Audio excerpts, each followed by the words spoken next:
Chapter 12. It was a cold morning when Daddy needed some things from the Tractor Supply store. Since I had become so withdrawn, he trusted me even less than he had when I was 3 years younger. While he went into the Tractor Supply store with the keys to the truck in his pocket, I folded down the tailgate of the truck and sat down on it, leaning my back against the side of the truck. I hadn't wanted to go into the store with him, which was nothing new.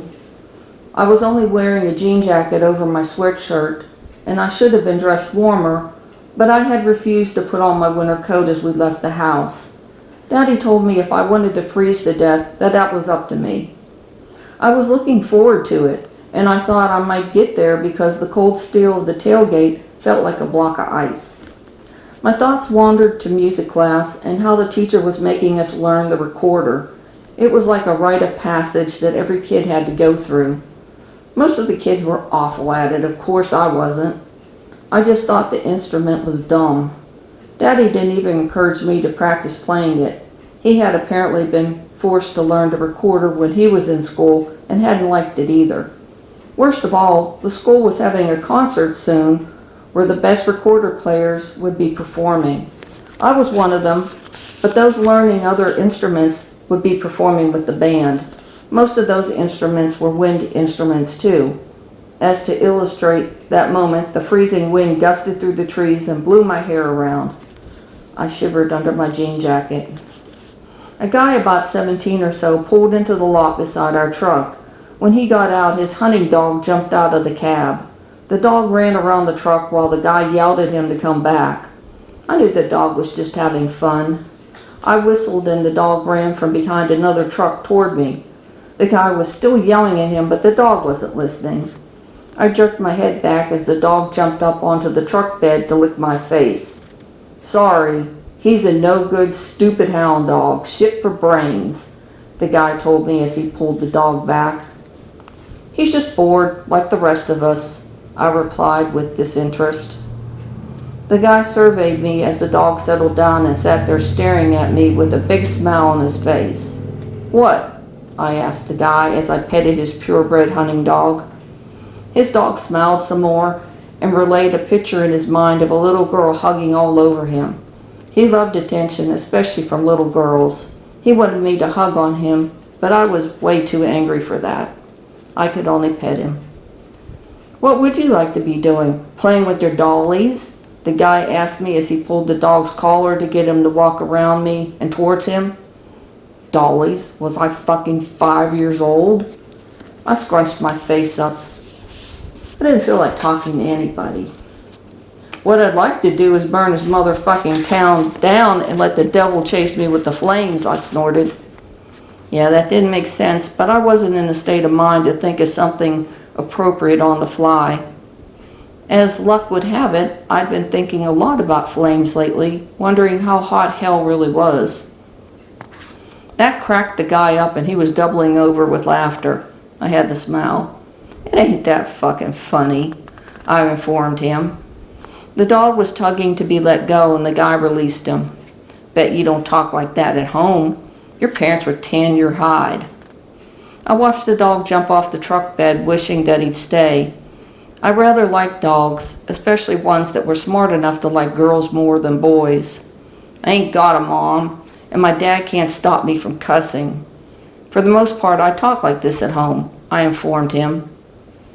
I heard a big rig driving by and I directed my attention to it. It was a newer truck and it sounded awesome. It was a dark red rig pulling a trailer. I loved me a big fucking truck. The guy sat on the tailgate. "It's too cold to be sitting out here." "I don't really give a fuck," I said with disinterest as I gauged the temperature with my breath. Yeah, it was pretty fucking cold. "You got problems at home?" "What about you? Is your life a breeze?" I asked as I directed my attention back to him. Even if I did want to unburden myself, he'd never have understood. There was no reason to even go there. It really had only dawned on me lately how uneven the playing field was in my life. I was supposed to help strangers with their problems in their lives, but I wouldn't be able to tell them about my problems so that they could help me. And if I did tell them my problems, they'd either steer clear of me or lock me in a psych ward. The dog ran up to us and jumped past him onto the truck bed.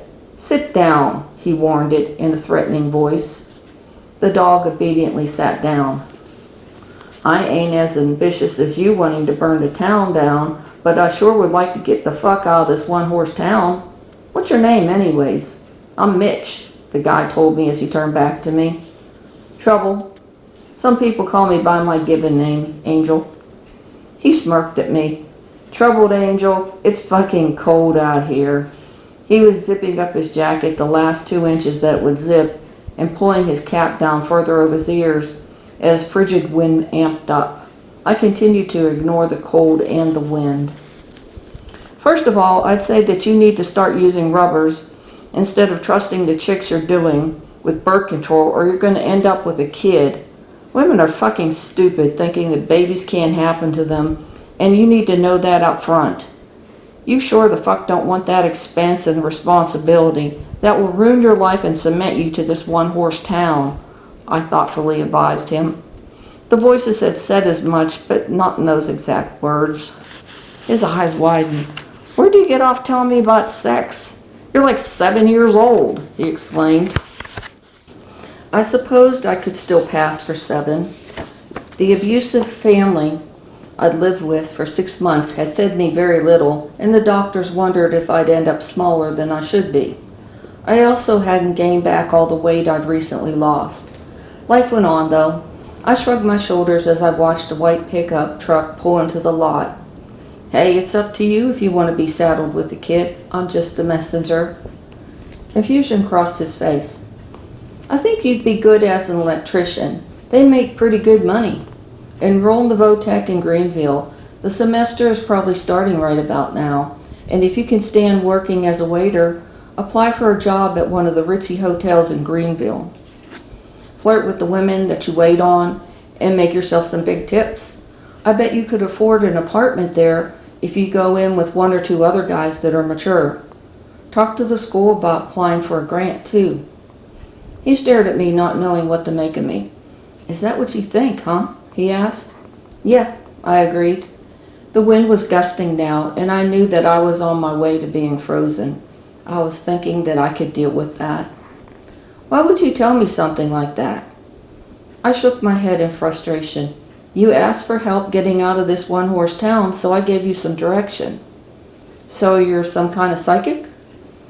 "Yeah, I suppose I'm a dime store psychic. One that wants to burn the town down."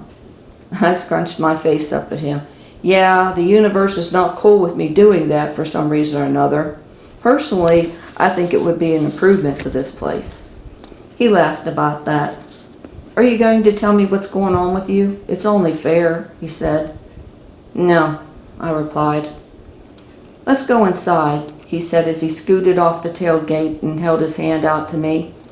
His dog stood up, eager to go somewhere. "Stay here," he told the dog. I felt like a popsicle, so I let him take my hand and lead me into the store.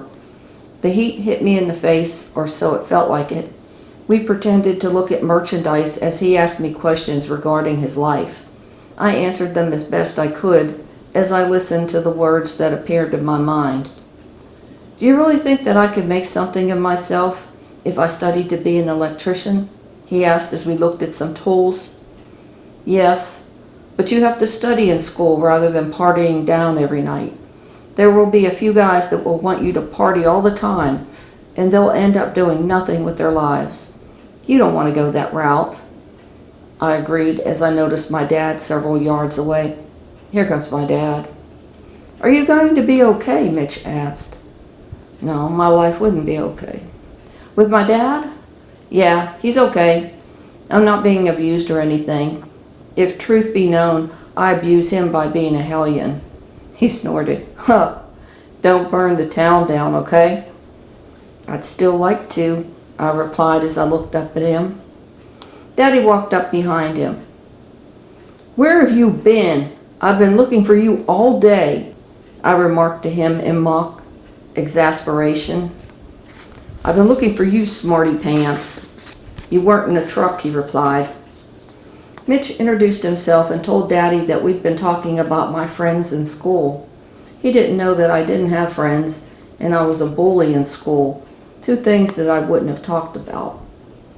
Is that so? Daddy asked warily. Well, I'm glad you had a chance to talk to her about her friends in school. It was nice meeting you. They got into a short conversation of why they were at the supply store and where they lived. I rolled my eyes and thought about flames. As we got into the truck, Daddy said, So why did he lie to me? Because I told him what to do with his life, and he didn't want to discuss that with you, I replied, as I glanced in the bed of the truck to make sure his dog still wasn't there. He wasn't. He was clear down at the end of the building. I really don't want you giving people advice. You know that, Daddy reprimanded me as he began backing out of the parking space. Yeah, I know, but he was about to get himself in real trouble by making a baby. He deserved to know that. I jerked as Daddy suddenly braked and looked at me. Well, let's just say we had a really intense conversation on the way home. Afterward, I was angry and I locked myself in my room, leaving Speed Racer to solve his own problems.